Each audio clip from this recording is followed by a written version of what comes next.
सभी अधिकारियों से निवेदन है कि बाहर आप लोग के लिए 15 मिनट का टी ब्रेक किया जा रहा है।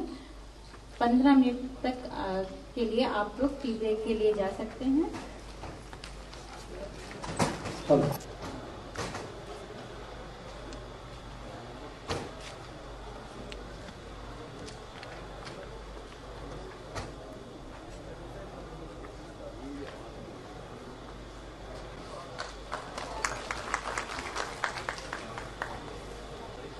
Indian Institute of Sugarcane Research Lucknow को निवेदन करती हूं कि प्रयोगशाला से खेत तक गन्ना तकनीक हस्तांतरण में वैज्ञानिकों की भूमिका के विषय में विचार विमर्श करें और हमारे आए हुए प्रतिभागियों को इसके बारे में पूरी डिटेल बताने का कष्ट करें।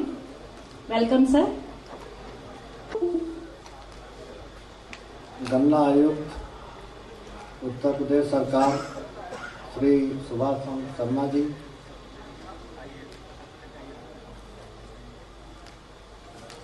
डॉक्टर सुशील सोलमन भूतपूर्व निदेशक भारतीय गन्ना अनुसंधान संस्थान लखनऊ एवं अंतर्राष्ट्रीय consultant, doctor B K. Yadav ji, doctor M K. Diwakar ji, doctor Narendra Mohan, director NSI, doctor V D. Pandey ji, सभागार में उपस्थित गन्ना विकास से संबंधित अधिकारीगण, प्रेस एवं मीडिया से आए हुए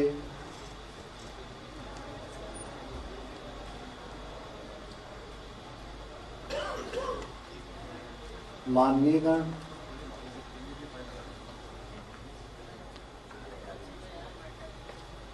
देवियों एवं सज्जनों, मैं अखिलेश कुमार सिंह, प्रधान वैज्ञानिक एवं विभागाध्यक्ष कृषि अभियंत्रण विभाग, भारतीय गन्ना अनुसंधान संस्थान लखनऊ से आया हूँ। मुख्य रूप से मेरी चर्चा गन्ने की खेती में कृषि यंत्रों के प्रयोग पे आधारित है, क्योंकि वर्तमान में जैसा कि अभी बताया गया कि गन्ना उद्योग संकटों से गुजर रहा है। एक कसमकस किसान और चीनी उद्योग के बीच में है। किसान के उत्पादन की लागत बढ़ रही है, चीनी का अंतर्राष्ट्रीय बाजार में मूल्य कम हो रहा है, चीनी उद्योग के जो प्रॉफिटेबिलिटी है वो कम हो रही है। इस कसमकस को एडजस्ट करने के लिए हमारे पास जो उपलब्ध ऑप्शन है, जैसा डॉक्टर बक्सीराम जी ने कहा कि उन्नतशील बीज का हम प्रयोग करके गन्ने के उत्पादकता को बढ़ाएं, जिससे कि प्रति टन जो गन्ने की उपज है उसकी लागत में कमी हो।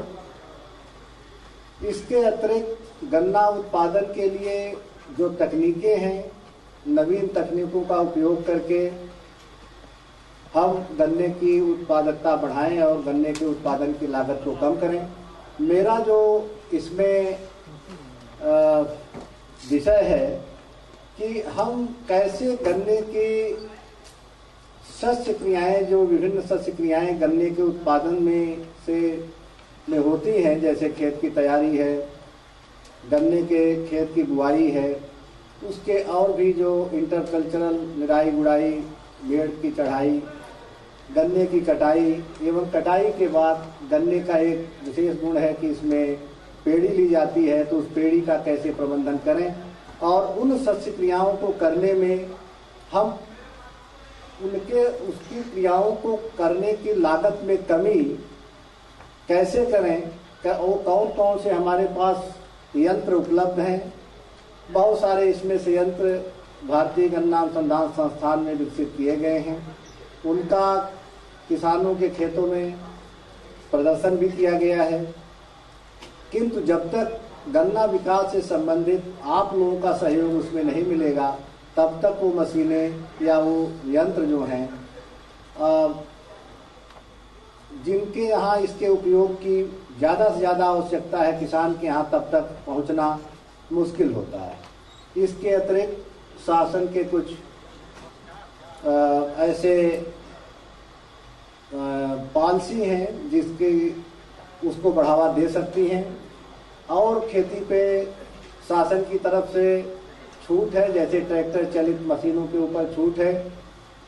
गन्ने की मशीनों को भी उस सब्सिडी के लिस्ट में ब्लैंकेट डाल देना चाहिए। केवल गन्ना से संबंधित कृषि यंत्र, जैसे कि ट्रैक्टर चलित जो कृषि यंत्र की सूची है उसमें कल्टीवेटर, हैरो सब है, लेकिन गन्ने के उसमें अलग से उल्लेख न मिलने से कई जगह गन्ने की मशीनों पे जब किसान किसी भी कृषि यंत्र निर्माता के यहाँ जाता है तो उसको छूट नहीं मिलता है। तो एक चीज उसमें सम्मिलित होनी चाहिए कि गन्ने के कृषि यंत्र, चाहे वो बुआई का हो, चाहे निराई गुड़ाई का हो, चाहे किसी भी प्रकार का हो, जब हम कृषि यंत्रों के प्रयोग पे चर्चा करते हैं खेती में, तो कृषि यंत्र जो है इनका प्रयोग ही हम करते हैं। जो मैंने पहली चीज बताई कि उत्पादन लागत में अमूमन कृषि यंत्र के प्रयोग से कमी आती है।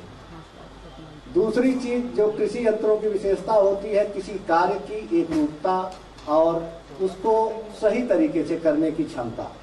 कोई भी मशीन कार्य को एक जैसे करेगी और जहां पे जो चीज जैसे करनी है वैसे करेगी। खाद डालनी है तो खाद को जहां पे डालना है, रूट जोड़ के पास डालना है, वहां पे डालेगी। इसके अतिरिक्त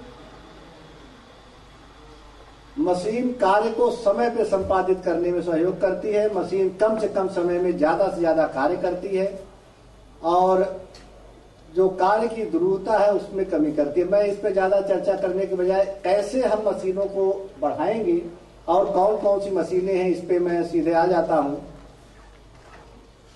सबसे पहली जो मशीन किसी भी खेती के लिए आवश्यक है वो है खेत की तैयारी, जिसको हम कहते हैं टिलेज मशीनरी। गन्ने की खेती के टिलेज ऑपरेशन एक महत्वपूर्ण कार्य है। इसको अन्य फसलों की तरह केवल सीड बेड प्रिपेयर करने की आवश्यकता नहीं है कि कल्टीवेटर से खेत को जोत दिए उसके बाद उसमें गन्ना बोने पहुंच गए। गन्ना एक गहरी जड़ वाली फसल है। अगर गन्ने को आप गहरे में बोएंगे, उसकी जड़ गहरी होगी, तो जो भी 30 से 40 सेंटीमीटर के नीचे के पोषक तत्व और मॉइस्चर, जो कि सब सरफेस मॉइस्चर है, वो गन्ने के पौधे को उपलब्ध होगा। तो पहली चीज ये है कि गन्ने की खेती से संबंधित जो भी लोग हैं उनको ये समझाने की आवश्यकता है कि गहरी जुताई वो अवश्य करें। उसके लिए प्राइमरी टिलेज मशीनरी आती है, मोल्ड बोर्ड प्लाऊ या डिस्क प्लाऊ। ट्रैक्टर से चलते हैं।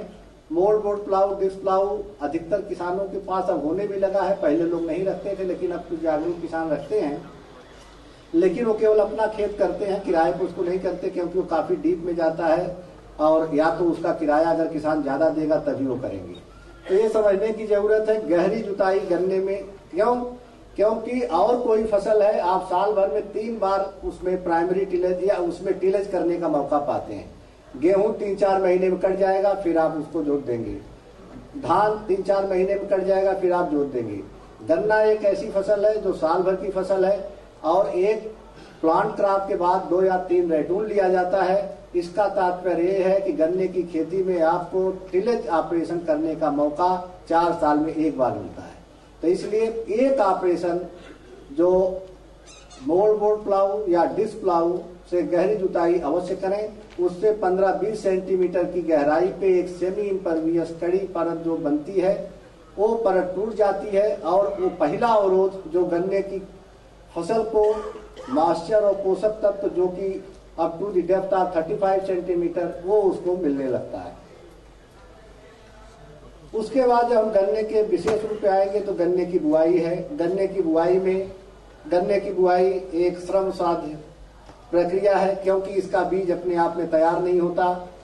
गन्ने के बीज को भी पहले तैयार करना पड़ता है। खेत में से गन्ना काटा जाएगा, गन्ने के उसके बाद टुकड़े किए जाएंगे, फिर उस टुकड़े को किसी भी चीज में बास्केट में डलिया में भर के और खेत में पहले किसी और ट्रैक्टर चलित रीजर या किसी भी अन्य यंत्र से पहले बैलों वाला भी था, लेकिन अब आजकल रीजर ही चल रहा है, उससे नाली खोदी जाती है। नाली खोदने के बाद उसको डाला जाता है, जो कटे हुए बीज के टुकड़े अलग से काटे गए हैं।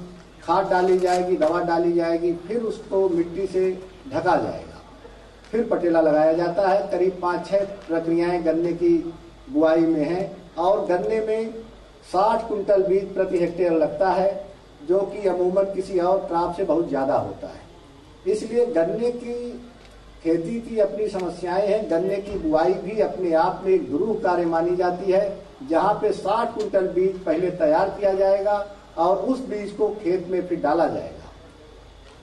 इन सारे कार्यों को करने के लिए भारतीय गन्ना अनुसंधान संस्थान लखनऊ ने ये 1990 में ही और 92 में एक गन्ने का कटर प्लांटर जिसको बोला जाता है, कटर प्लांटर इसलिए उसको बोला गया क्योंकि वो गन्ने के टुकड़े की कटाई भी उसी यंत्र में एक साथ हो जाती है।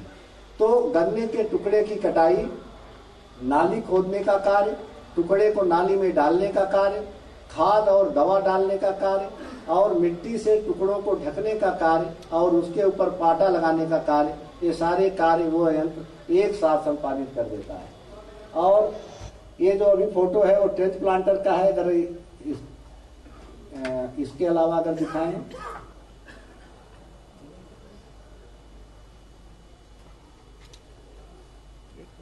इस दूसरा बुआई वाला दिखा दें। ये रीजर वाला है। ये देखिए, ये रीजर टाइप का प्लांटर है जिसमें फ्लैट मेथड जैसा कि होता था, लेकिन अभी इस साल संस्थान ने एक गहरी नाली में ये जो बुआई का यंत्र है, तो उसमें होता क्या है कि 2 गहरी नालियां वो यंत्र बनाएगा। गहरी नाली में करीब, गहरी नाली का मतलब 20 से 25 सेंटीमीटर गहरी नाली, जितना कि आपके खेत की जुताई नहीं होती उतना यंत्र गहरी नाली बना देता है। क्योंकि उसका जो नाली खोदने का फरो ओपनर है वह इस प्रकार से बनाया गया है कि यहाँ तक कि कई खेत जो गहरे नहीं जुते हैं वो उनकी जुताई भी उसी से कर देगा, चाहे जुता हो चाहे न जुता हो, तब भी वो 20 से 25 सेंटीमीटर की गहराई पे नाली खोदेगा। उसके बाद जो नाली के ऊपर एक हल्की सी, थोड़ी सी, जो बेड में कहा जाता है कि हमको गुड टिल्थ के लिए एक लूज सॉइल होनी चाहिए, तो एक स्लिट पे मतलब करीब 1 इंच की लूज सॉइल छोड़ते हुए उसके ऊपर गन्ने के टुकड़े, वो मशीन में ही गन्ने के टुकड़े कटेंगे जो उसके ऊपर गिरते जाएंगे। तो गहरी नाली विधि में गन्ने बुआई का यंत्र जो इस साल बना था, इस समय 2 जगहों पे उसका गन्ने किसान के खेतों में भी प्रदर्शन चल रहा है। मुजफ्फरनगर में रसूलपुर जाटान एक गांव है, माननीय जो हमारे बाल्यान साहब हैं कृषि राज्य मंत्री, जो केंद्रीय कृषि राज्य मंत्री, उनका एक एडाप्टेड विलेज है। वहां पे 22 मार्च से लगातार प्लांटिंग हो रही है। अभी तक उस यंत्र में कोई भी शिकायत नहीं आई है। पूरे गांव के खेत की बुआई उस यंत्र से हो रही है। और अगर उसका फोटो मेरे प्रेजेंटेशन में दिखा दूं, नहीं, ऐसे ये 2 नाली का है और गहरी नाली बनाएगा। नाली बनाने के बाद उसमें गन्ना के टुकड़े बो देगा, दवा और खाद डाल देगा। और इसके अलावा एक ट्रेंच प्लांटर है, ये भी एक उसी का एक दूसरा रूप है। इसमें पेड़ रो प्लांटिंग होती है। ये भी देखिए जो दिखाया जा रहा था, गहरी नाली बनाएगा, लेकिन इसमें पेड़ रो प्लांटिंग होगी, मतलब 1 फीट की दूरी पे 2 नाली गन्ना बो देगा। मार्केट में जो ट्रेंचर मिलते हैं वो गहरे नहीं जाते, वो चौड़े तो होते हैं कि 1 फुट की दूरी पे आप पेड़ रो प्लांटिंग कर लेंगे, लेकिन इतना डीप नहीं जाता है। तो ये जो असल में ट्रेंच प्लांटिंग का असली फायदा यही है कि आप गहराई में जाएं। गहराई में गन्ना बोने के कई फायदे हैं। एक तो सब सरफेस मॉइस्चर, सब सरफेस न्यूट्रिएंट्स के अलावा गन्ना गिरता नहीं है। जब आपका गन्ने की जड़ गहरी होगी तो गन्ना फिर ऊपर जो है उसके तने को होल्ड करने की पूरी ताकत उस जड़ में होती है। आप इतने गहरे गन्ने में के ऊपर जब मिट्टी चढ़ा देंगे तो फिर गन्ना कभी गिरेगा नहीं, बशर्ते कोई तूफान आ जाए, कोई ऐसी चीज हो जिसकी अदरवाइज नॉर्मल सर्कमस्टेंसेज में नॉर्मल हवाओं से गन्ना नहीं गिरेगा। और जब गन्ना नहीं गिरता है तो उसका बढ़वार ज्यादा होती है और उसमें चीनी का परता भी अच्छा पड़ता है। तो गहरी विधि में गन्ने की बुआई को करने का, इसमें प्रोडक्टिविटी भी ज्यादा होगी और उसको मैकेनाइज भी किया जा सकता है। और ये जो यंत्र हैं ये कमर्शियली अवेलेबल हैं। यहीं पे लखनऊ में देवा रोड पे एमजीएस एग्रीकल्चर, एमजीएस एक बहुत बड़ी कंपनी है, जो कि मोटर जनरल एंड सेल्स के नाम से है नेवा रोड पे, उसने एग्रीकल्चर विंग शुरू किया है और पहला एग्रीकल्चर मशीनरी बनाने का जो उसने एमओयू साइन किया वो हमारे संस्थान से साइन किया है। और वो सारी मशीनें जितनी भी हैं इस समय संस्थान में, उन मशीनों का वो कॉमर्शियली बना रहा है, जिसमें से कुछ मशीनें जैसे ट्रेंच प्लांटर जो था, ये बिहार में करीब 150 ट्रेंचर, प्लांटर तो केवल 2-3 गए हैं, लेकिन ट्रेंचर मतलब जो गहरी नाली और गहरी और चौड़ी नाली खोदने का यंत्र है, वो 150 हरिनगर शुगर मिल ने उससे खरीदा है, जो कि किसानों को सब्सिडी पे 16-17 हजार रुपए में दिया है। हालांकि उस मशीन का, उसका ट्रेंचर का दाम भी 22,000 ही है, उसमें से मिल ने 5,000 सब्सिडी दे दिया और 17,000 पे सारे किसानों को उसने दिया है। जो मशीनें हैं, मशीनों का वही मैंने कहा कि एक तो ये प्लांटर हो गया, इसके